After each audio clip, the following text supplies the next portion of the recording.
very happy to have Professor Pavel Chakraborty from Jawaharlal Nehru University to talk about his research today. The paper is on intellectual property regimes. The interesting point is now today I can claim that I know all the three co-authors quite well. So fairly excited about it, and I'm not, at his request, I'm not going to do too much of introduction. Yes. So over to you. Good afternoon all.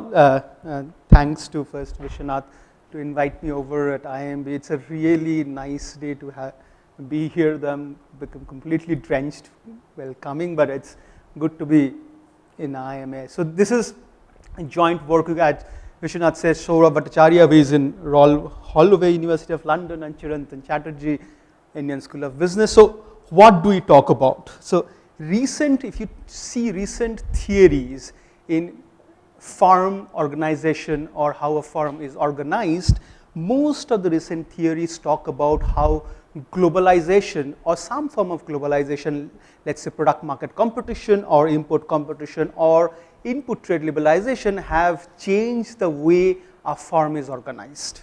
Like how exposure to international trade changes firms' internal organizational design. Okay, so and on the other hand, there are the series of papers by Nicholas Bloom in Stanford and John Van Reenen was in LSE, now in MIT, to understand that firm organization plays a very key determinant in understanding how a firm mixes its inputs, how a firm performance, how a firm's productivity is. So firm organization is a very key important distinction in understanding how firms vary, how there is heterogeneity across firms. And what we do, we try to focus on one such mechanism, which is the complementarity effect of change in patent regime and technology adoption, to understand how labor market adjustments takes place within a firm, or production technology change takes place within a firm, or how firm organization changes as a result of the complementarity effect of intellectual property regimes and technology adoption. Just to give you a bit of motivation, why do we want to see this?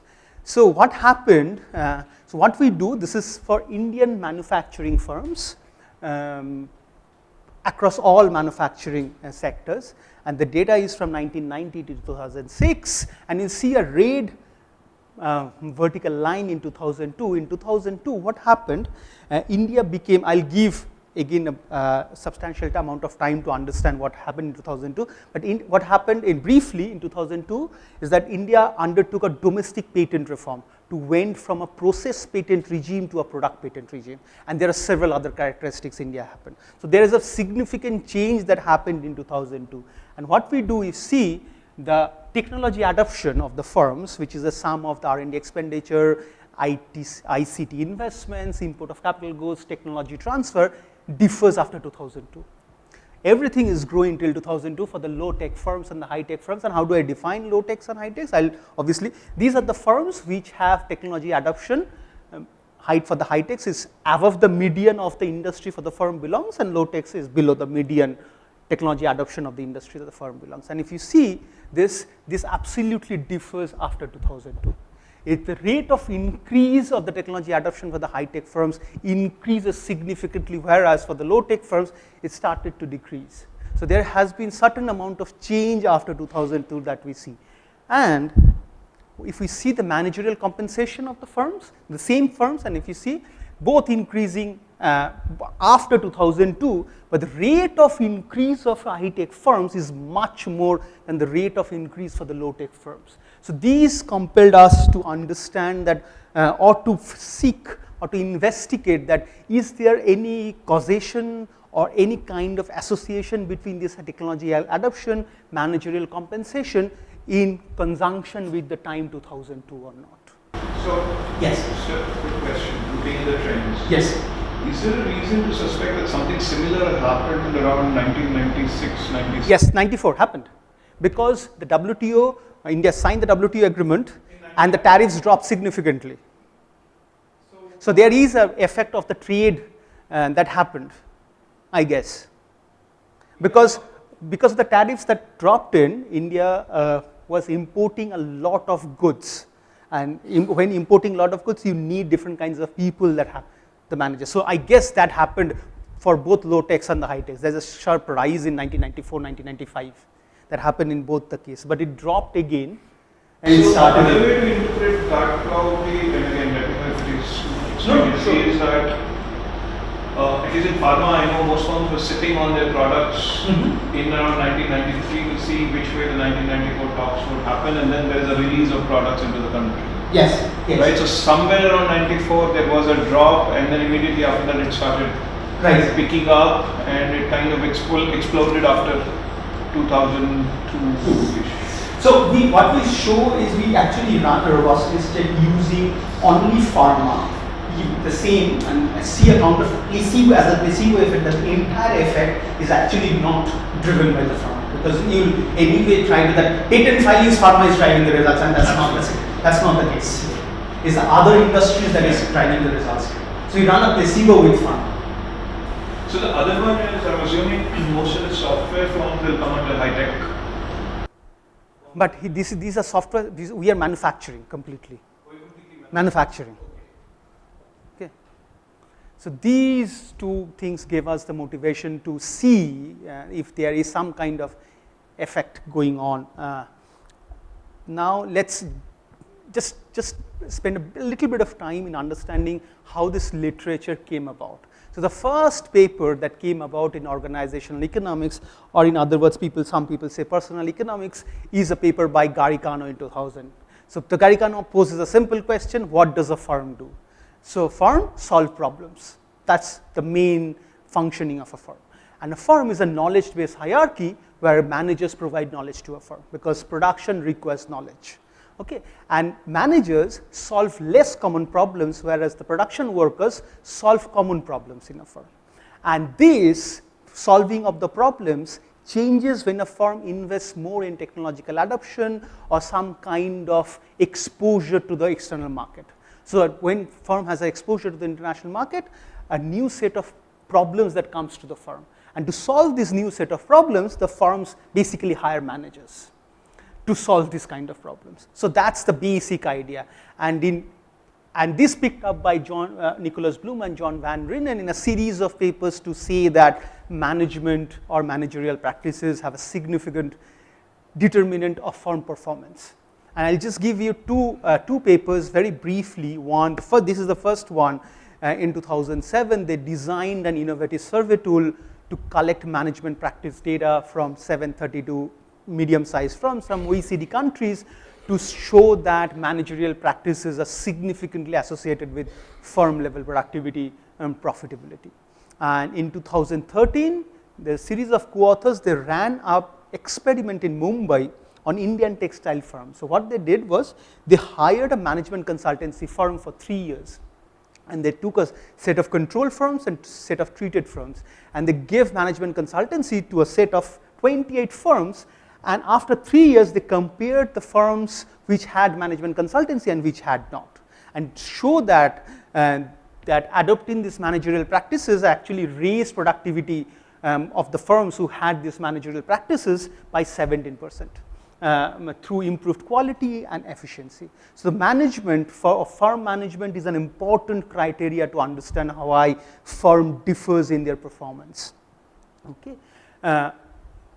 Next, so this organizational change now has been picked up in different streams. The first to pick up, or not the first, one of the two is the globalization and organizational change. The first paper to carry this is Rossi Hansberg and Lorenzo Caliendo in 2012. They took it in the international trade perspective. They show that when firms participate in the export market, they encounter a new set of problems to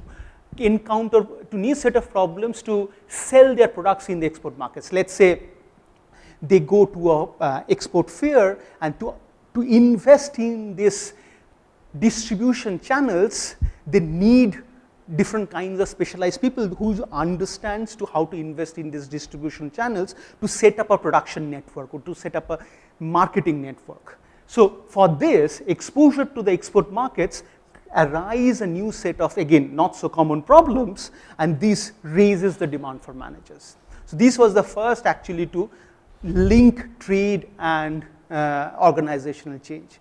The same, and what they argue is that, the other thing they argue is that, and this exposure to the international market actually expands the firm vertically. So hierarchy is being added. So when let's say production worker does not solve a problem, they go to their senior level manager to ask the problem, how could you solve the problem? And hierarchy is being created because of that, and firm expands vertically.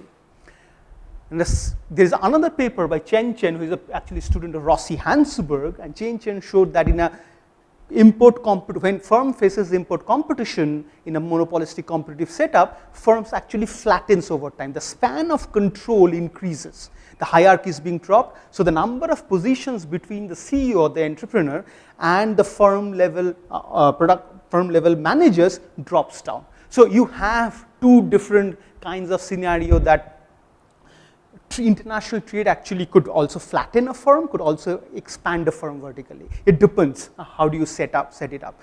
Empirically, there are only 4 papers right now. So all the 3 papers except this one is on the US data set. And most of them talk about that how import competition or product market competition actually raises, again, executive wages. And these wages increase through an incentive-based contract, because when you solve problems and firms give these manager incentives. So this entire increase in the compensation of the executives or the executive managers increases through increase in their incentives and not much in the wages. And it's me and my co-author Ohad Rave, we took it at the Indian firm level database and see input rate liberalization to have the same kind of effect that in case of India as well. Drop in input tariffs, not output tariffs, which is product market competition. Drop in input tariffs significantly raises the manager's compensation through, again, incentive-based contract and not the wages. Okay, so these are the kind of trade and organizational change papers. The next is so there are some papers where people talk about ICT adoption and technological changes, which actually Garicano in 2000 paper highlights that when firm invests in technology, there would be organizational changes. The demand for workers would change, or some workers would be more demanded than other workers. The relative wage ratio within a firm would change, or there would be a within firm wage inequality that happens.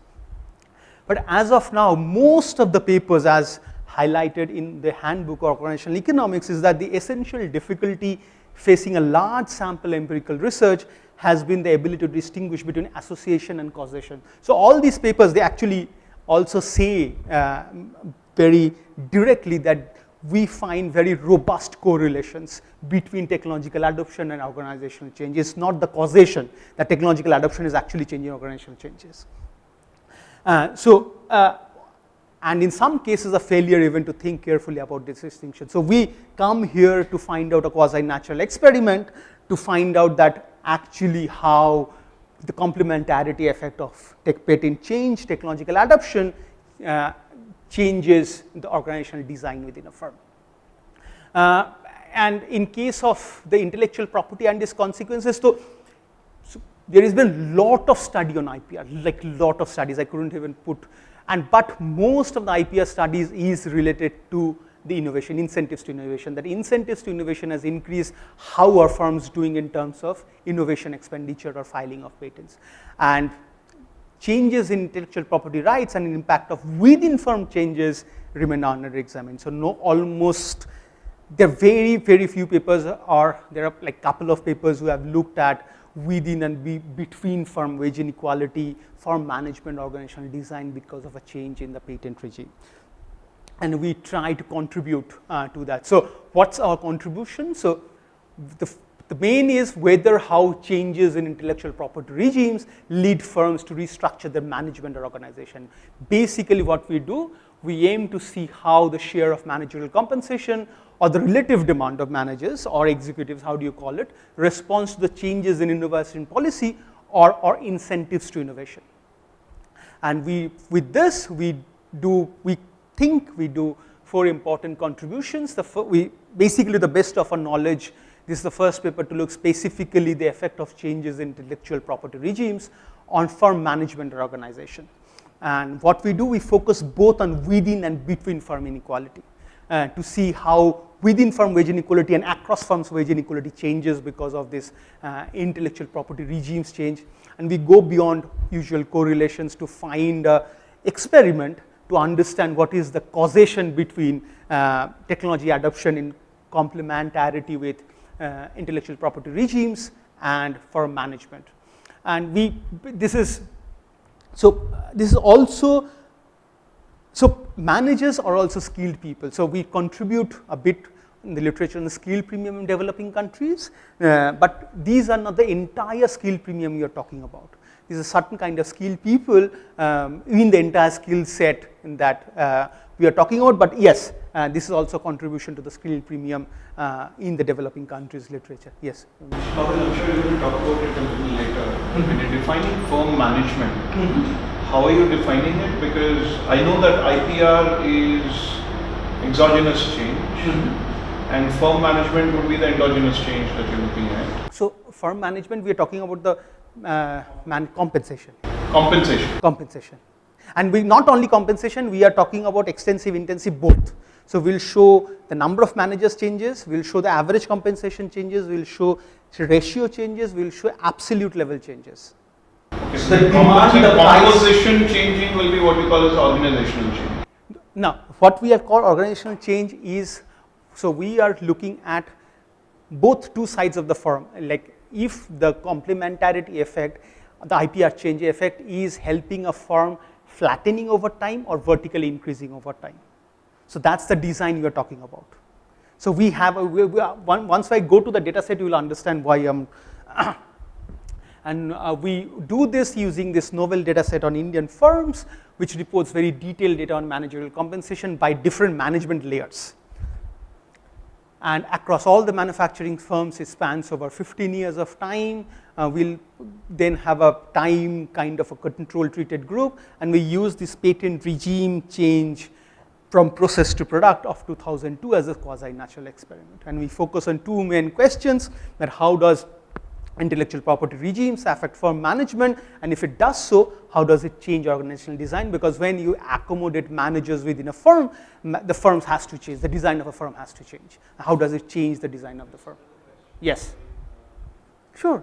There is difference between IPR regime and the perception of IPR regime. Right, so while in 2002 we've adopted a stronger and stringent IPR regime, in 2011-12, thanks to various cases in pharma industry, that has taken a little bit of a beating in terms of how much we protect IPR, and I'm sure that has happened across various countries as well through, call it compulsory licensing or, so what I'm concerned here would be that in the results that we're going to put in eventually, unless you look for so people react based on the perception, not on the actual, not on the rule of the paper, on the paper, right? So you may find out some bias, right? Especially if the perception is systematically different from the actual ground reality.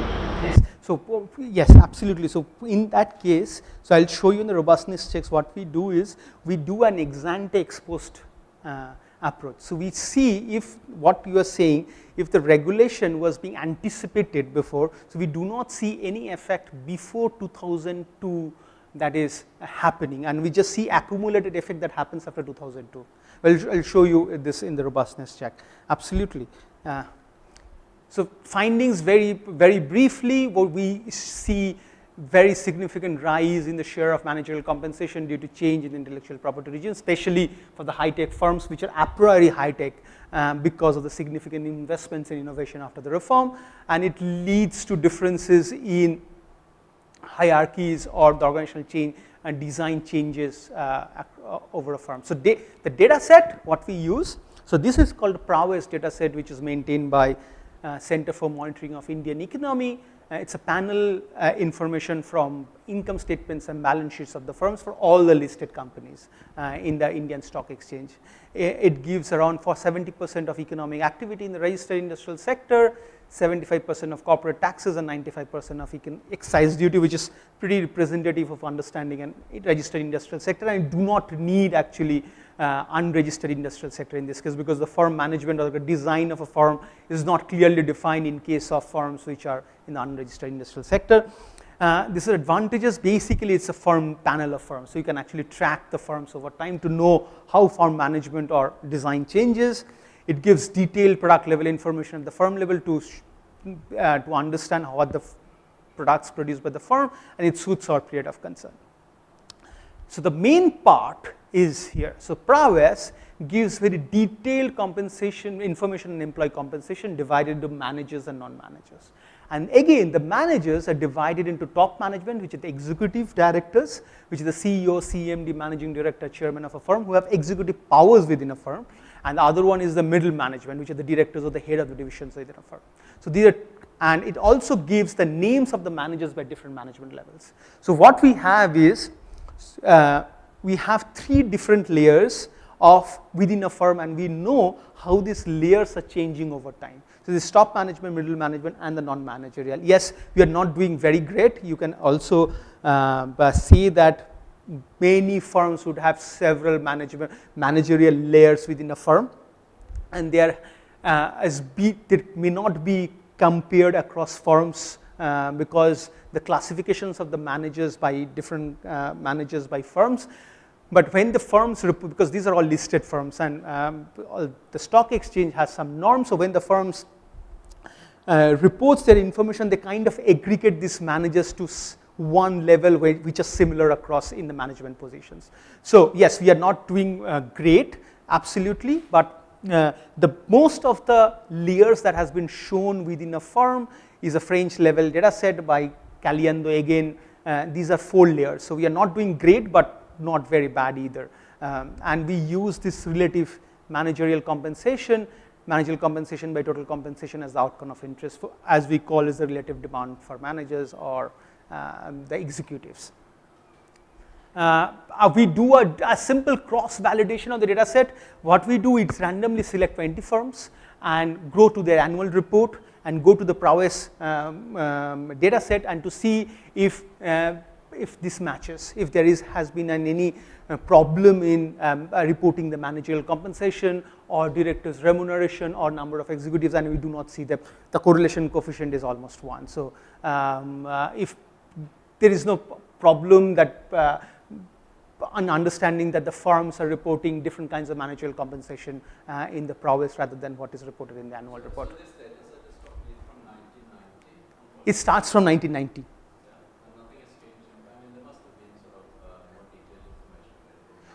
Yes, so these changes over time. So so the more the recent it is. So what prowess does, it keeps on adding firms to the prowess. So the more recent database you have, the number of firms increases, the number of information in the firms or in their balance sheet increases.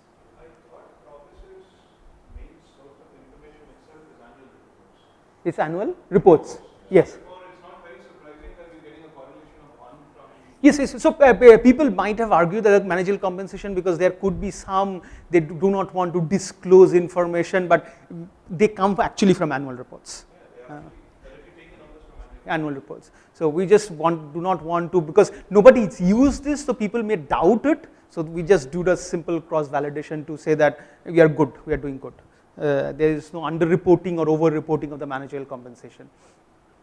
There's little bit of stylized facts. We just plot simple share of executive managers over time, and you see there is change exactly after 2002 that happens both for the low tech. The increase for the high techs is significantly higher than the low tech, and that happens right around 2002. And it also gives us an idea that something is happening around 2002. We do a simple managerial compensation ratio by industry level to understand is there is kind of heterogeneity is there. And you can see it varies from 1.5 to 9%. And when you take it down to the firm level, it will be much more heterogeneous. So it's the managerial compensation divided by total compensation of total labor. So now let's understand why we are saying this patent regime change as a quasi-natural experiment, and how the patent policy in India was. So the patent policy in India has a long history which dates back to 1856, but actual attention people started putting right after India gained independence. There are two committees that is being set up in 1948 and 50 and 1959 and 60 to study the patent rights and provide suggestions on the type of patent system India should adopt. And India, there are two recommendations from the committees, that the Indian patent system actually failed to stimulate and encourage the development and exploitation of new inventions in the industries, and the foreign patentees actually hold a larger share of patents in the Indian market. And based on these recommendations, India actually adopted the Indian Patent Act of 1970 was implemented, which is basically focused at resources at lower prices, which could be potentially beneficial for India. So the basic highlights of the Patent Act was process patents would be granted and not product patents. The term of patents was 14 years, 5 and 7 in case of chemicals and drugs, compulsory licensing and license of right. Several areas were excluded from patents, and government could use patent invention to prevent scarcity. And the Act also found support from the domestic firms and various political parties in India. Now let's jump back to 1991. So India had this BOP crisis. India went to IMF to have this stabilization package, and IMF came up with this number of conditions to give the stabilization package. One has to be, India has to be a member of the WTO. So in 1994, India signed the Marrakesh Agreement 8 years after the Uruguay round and agreed to be bound by TRIPS. So, and this enabled India to have around 10-year transition period to shift from the existing IPR regime to stronger product patent regime, which is TRIPS compliant IPR regime. Now, this India's initial transition since 1994 started basically the failed Patents Amendment or Ordinance in 1994 that was brought about by the coalition government amending the Patents Act of 1970. This only allowed for a mailbox provision which only included product patent applications to be filed but to be examined later after 2004. And the ordinance lapsed in 1994 with the Patents Bill 1994 because India's parliament was dissolved for national elections and the ordinance bill was lapsed. So there was a concern about, because India was not complying with the TRIPS, India implemented Amendment Act 1999, Patents Amendment Act, which was actually the first of the three regulations between 1995 and 2007 to a transition to a stronger IPR regime. But this ordinance was basically came into force retrospectively as a result of the failed Patent Amendments Bill 1995, and it also had product patents filed in areas of drug, pharmaceuticals and agrochemicals. Those such patents were not allowed and the applications are only reviewed after again 2004, 31st December 2004. So the implementation of the Patents Act did not actually encourage much of innovative and related activities because it was basically a post factum of the failed Act of 95 bill. So again, a second legislation suit followed which will actually use it, which is the Patents Amendment Act 2002. And if you see there's a quote from the Comptroller General of Patents, Design and Direct Months, that the Patents Amendment Act 2002 actually replaced the earlier patent rules implemented by this 1970 Act, and this act came into force on 20th May. So this second legislation which actually broadened the scope for the implementation of the TRIPS compliant IPR regime, had this 4 or 5 major that they implemented product patents in all fields of technology. It increased the term to 20 years, it deleted the license of rights provision, limited scope for license, compulsory licensing, and the governments to use patented inventions and recognize parallel imports for patented products. Let's come to the empirical strategy. So what we do here, so we have a simple OLS fixed types estimation to understand how this product change into the intellectual property regimes in conjunction with technology adoption affects managerial compensation of the firm. So this is managerial compensation divided by total compensation of firm I at time t. This is the number of fixed effects. So this is IPR02, which is an indicator in the intellectual property regimes. It's a year dummy which takes a dummy variable which takes a value 1 as if the year is greater than 2002. And what is high tech? So it's a technology adoption dummy. It takes a value 1 if the average innovation expenditure of a firm is greater than the median innovation expenditure to the which industry belongs before 2002. So it is the average innovation between 1990 to 2001 of every firm, and if that average is greater than the median of the industry, that is a high tech firm. So the idea is a firm which is a priori high tech, yes.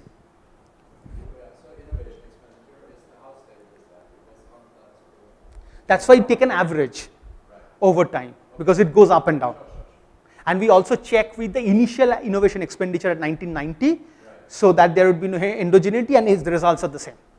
Since you're looking at the median, for sure half the firms are going to be high tech and half the firms are going to be low tech by definition. Yes, by definition. But if the so imagine I'm making buckets, and the entire bucket making industry has moved from manual bucket making to robot bucket making. That means the entire industry has moved to, general parlance high tech.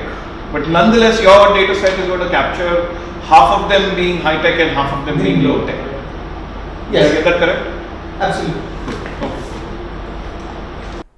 And what is innovation expenditure? The sum of, again, R&D expenditure, technology transfer, and input of capital goods. So we have this bunch of industry firm characteristics, the T-1 period, and we have this firm in the fixed effects, year fixed effects, and we interact industry fixed effects at the 5-digit level with year trends to counter for all simultaneity effects. We cluster standard errors at the firm level. So what is beta 1? Our main. Yes, sure. With the empirical strategy, you're not. So I see that you're looking for industry firm characteristics, but you're not controlling for any macroeconomic variables like business cycle effects. We will do. You will do that. Okay. Definitely. Business. So year fixed effects will take up the business cycle, no? Not always, right? I mean, the business cycle is prolonging for a few years. Okay. So It any may not- example? Any example? That we have in So mind? you have crises, the financial crisis that started in 2006 or 2007, and that So we end at 2006. No, I understand. I'm just giving you Yeah, an example. example. Okay. All the way till 2010, before the world sees the signs of even remote recovery. In that particular case, the year fixed effects may not be able to capture that. True. There's an interdependence among the fixed effects of the years, right? So That's right. So that's why I'm concerned in the sense that imagine. In that sense, we do not, but we test for every other competing channels. So let's say exports growth in US, all these channels we test. So you have 1 year in your data set which is slightly turbulent in the sense of Y2K. Yes. Which also is a technological challenge in some sense. And so I'm concerned that you're not. But these will be much for the software firms. These are manufacturing. No, fair enough. But you're also looking at.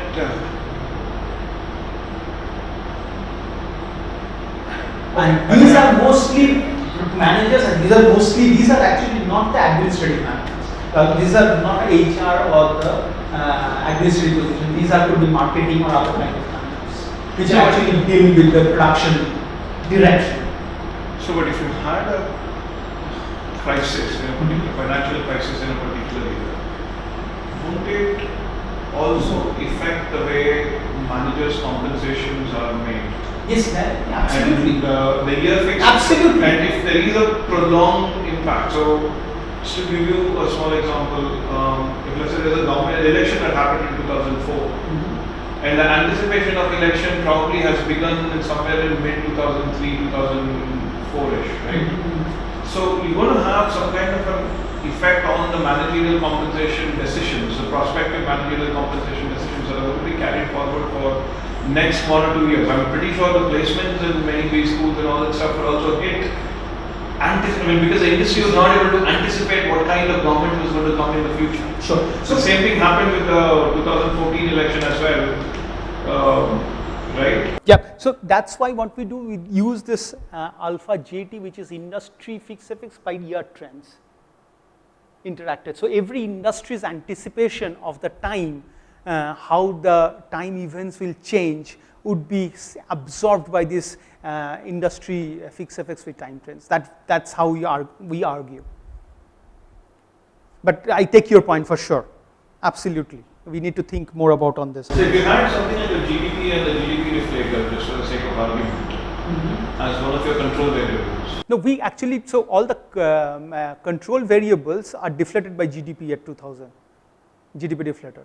So these ones, x, t minus 1, these are all deflated. No, that I think I'm pretty sure you would do that. All I'm saying that if you had GDP itself, or a growth rate of GDP itself, because that will capture some kind of future expectations. True. Sure. Definitely. We'll keep that. Definitely. Thanks. Sure. So our main variable of interest is beta 1, which is the interaction of IPR02 and high tech. Is basically a different diff that we are doing. In simple terms, that beta 1 is actually highlighting the within firm differences between the high techs and the low techs, and this is actually the direct effect of the IPR on the so what beta 1 does is measures the effect of the 2002 IPR reform on the firm level share of managerial compensation, given that a firm invests more in technological upgrading before the reform, and therefore it measures the relative effect of the 2002 IPR reform, the demand for managers of the high tech firms, and also presents a different approach to measure the effect of the IPR reform, and the interaction term would capture the differential effect. Or in other words, what we expect is the share of managerial compensation of the high-tech firms to rise. Therefore, there is a change in the managerial compensation due to the IPR reform, net of general change post 2002, and net of permanent differences across low-tech firms. So because it's a different diff, so all these permanent differences are going to cancel out. So this is the benchmark. I'm not very sure, I shouldn't have pasted it. So this is what we do. We start with the total number of managers, the extensive margin of a firm, and you can see this interaction term is significantly positive, that the difference in the high techs and the low techs are increasing after the reform, because of a firm is investing more before the end of the reform in complementarity with the IPR change. What we do next, we use the managerial compensation, just absolute managerial compensation divided by GVA, and the result is the same. Next, what we do, we use the managerial the relative share of the managerial compensation, and we see it's also the same, that the complementarity effect of the IPR change in terms of the technological adoption is significantly differs across high techs and the low tech firms. And we do, in fact, we interact industry fixed effects at the 4th digit with year fixed effects, and the results are absolutely the same.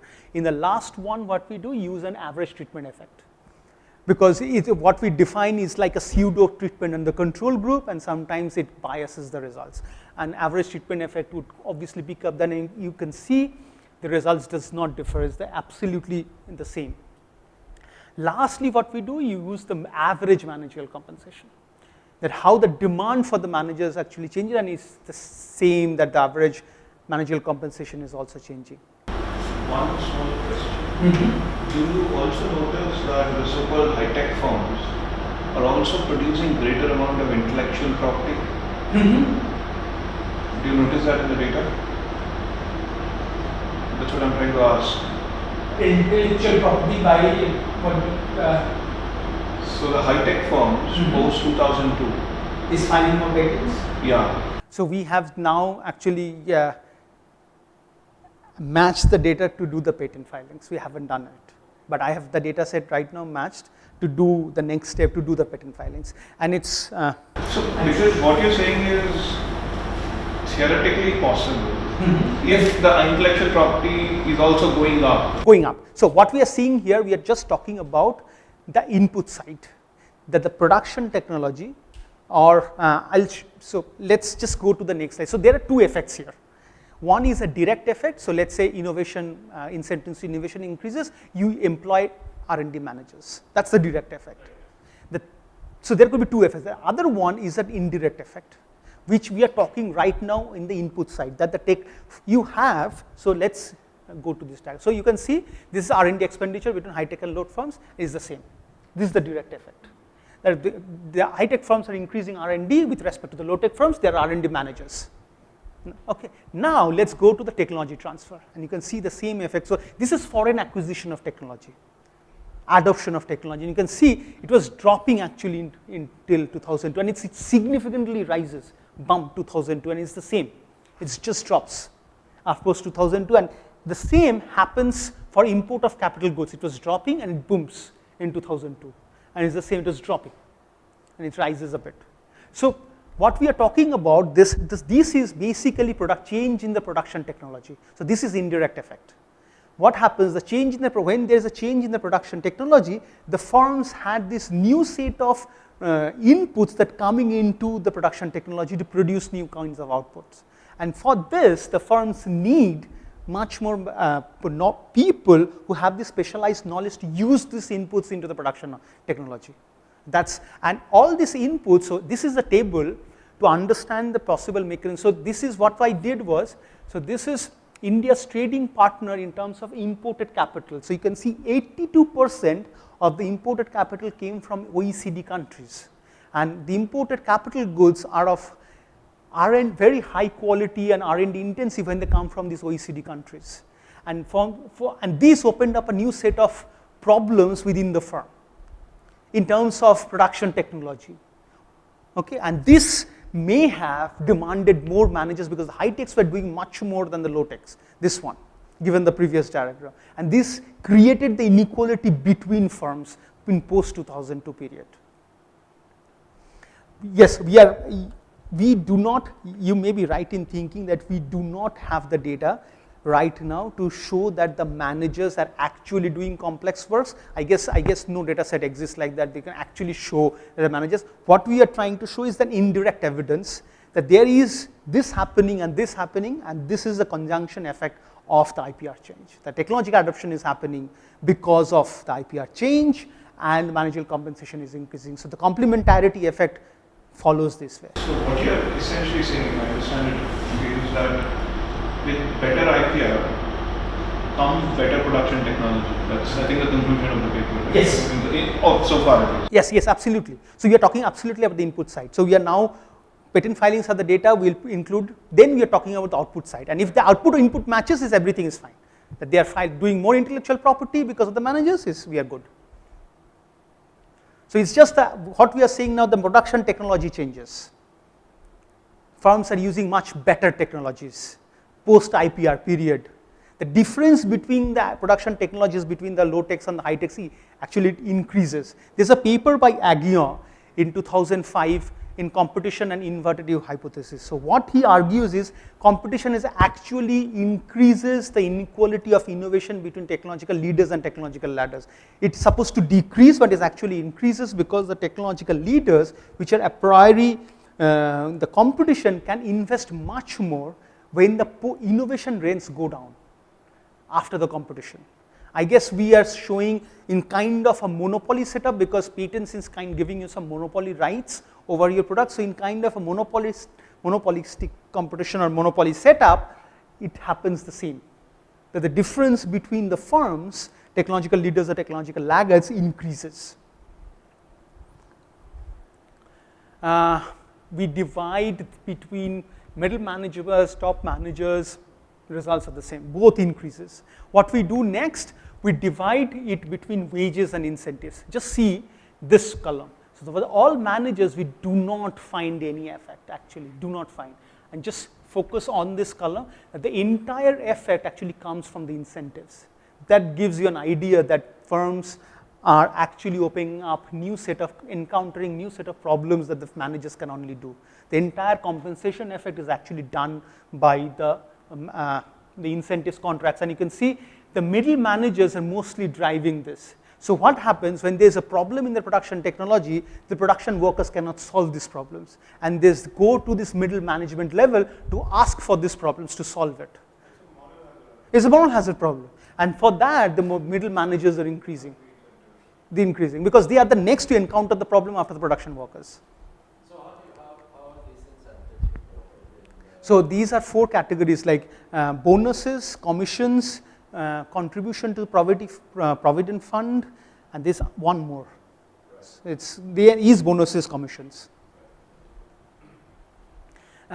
We do a counterfactual in terms of non-managerial compensation. You see the non-managerial compensation increases, the total number of non-managers also increases, but what you see, obviously share will drop because the other was increasing, but you can see the average non-managerial wage and average non-managerial compensation is not getting affected. So the demand is not getting affected for the non-managers. It's only for the managers that is getting affected.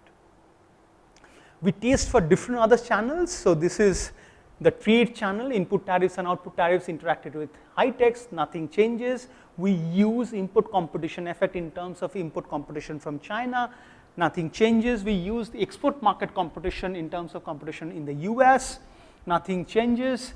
What we do, use skill intensity at the industry level with high techs, nothing changes. What affects is basically what we have, you cannot see this management technology. So this is also affecting, this is one variable that is also, so what is management technology? So Bloom and Van Drienen has a survey of, again a survey of, for 1 year, understand how management quality is across India's industries. So use this management quality data, interacted with high-tech firms, and the initial effect does not go away, but it's still significant. So management quality, you can see, still affects the managerial compensation. So there is a governance kind of idea that also affects managerial compensation in the long run. Obviously, when we interact TFP with high-tech firms, that also being positive. So the productive firms are giving higher compensation to the managerial products. That is absolutely intuitive. We do a robustness check. So what we do, we reduce the period in 2005, because in 2005 India actually ended the TRIPS compliant period. So we just reduced till 2005, and the results still the same. We aggregate everything at the industry level. We use this 1999 patent bill again, and you can see there is no effect of the 1999 patent bill. People may argue that actually people were anticipating 2002 happen because 1999 happened, and things may have adjusted in between, and you can see nothing has changed for the 1999 reform. It's almost entirely everything is in the 2002. We use only pharma. The pharma does not drive the results. We drop the firms which are greater than the 98th percentile because these could be big firms. The results again same. We use fractional logic because there will be a lot of zeros on the left hand side. The results again same. We use a PPML, Poisson likelihood estimator. The results are the same. Now, so what we are talking about is so what we argue is the perception effect in the endogeneity of the reforms. So what we do in this, we take till IPR T minus 4 a value 1 in the year 1 in 1998. In 1999, 1999 and in 2000, and again accumulative effect after 2001. You can see there is no effect, perception effect, before the reform happened. This would have picked it up, and entire effect is actually, it's increasing. So this is T plus 1, and you can see in 2 plus 2 is increasing. So the year after the effect is actually increasing. So it's an accumulation effect that is happening after the IPR. So yes, another small check you could do. Number of firms that have moved to pre-1990, above pre-1990 median, or median that you defined in 1990. Okay, that you are defining. So you are prior defining a median, and you're saying that these are high tech and these are low tech. So you want me to define it between 1990 and 1999 and see. Right. So and then post IPR, is there any movement in the firms itself? Exactly. Previously called low tech to go to high tech. Absolutely. Corresponding So that, nice. I should see that. And this will also then take care of people cannot argue that something has happened between 1999 and 2002. Right. I mean, so the perception effect goes away there. Yes, so 1990, I know a few bucket manufacturers who are low tech and who are high tech. But 2002, everything become same. Again, it's just simple firm industry characteristics. It mostly for the exporters. It happened for both domestic and the foreign, but higher for the foreign, and it happened both for the intermediate and the final goods. Industry. Next, this is what we talk about the design. So there is a change in the demand for managers, but now what we want to understand in how does it change the design of a firm. So as a firm expanded vertically or as a firm expanded horizontally. The span of control of a firm has increased, so the firm has expanded vertically. And to understand the span of control of the hierarchy is basically to have the best thing to have is the divisions within a firm. And Prowess does not report divisions within a firm. So what we do, we read the literature and see that the literature argue that the introduction of the new varieties by a firm is the closest proxy to understand the divisions of a firm. So when firm is introduced a new variety, firms open up a new division. So that's that's the closest proxy to have. And in terms of the depth of the hierarchy or vertical expansion, so now because we know the number of managers, we can actually calculate the number of layers and how layers are changing over time. So what we see is, you can see it both, so the IPR and high tech actually affects both the horizontal expansion and the vertical expansion. So what happens, the firm is growing like a tree. So divisions are added, directors are added. But in the columns 5 and 6, what we do is we do a simple correlation understanding of is the layers or the product scope is driving managerial compensation, how this is associated. And you can see these layers, we interact this with the layers and product scope. The entire effect is on the product scope. So the span of control, the firms are become flattening over time, flatter. So what the idea is that the firm produces a new product innovation happens, firm files a new product and the division is opened.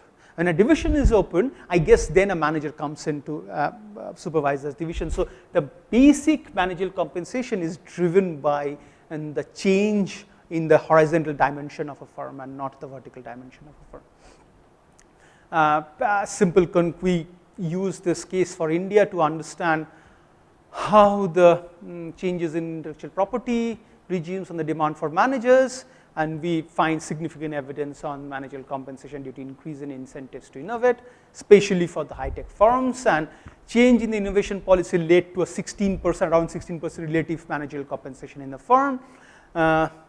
We see mostly both within and between firm inequality. Most of the inequality basically is coming from between firm and not the within firm. The pattern is acute for both exporting and non-exporting firms, both domestic and foreign, final intermediate goods, and it leads to the increase in both vertical and horizontal dimension of a firm, but it indicates towards flattening of the firms more than the horizontal dimension. Thank you. Thank you.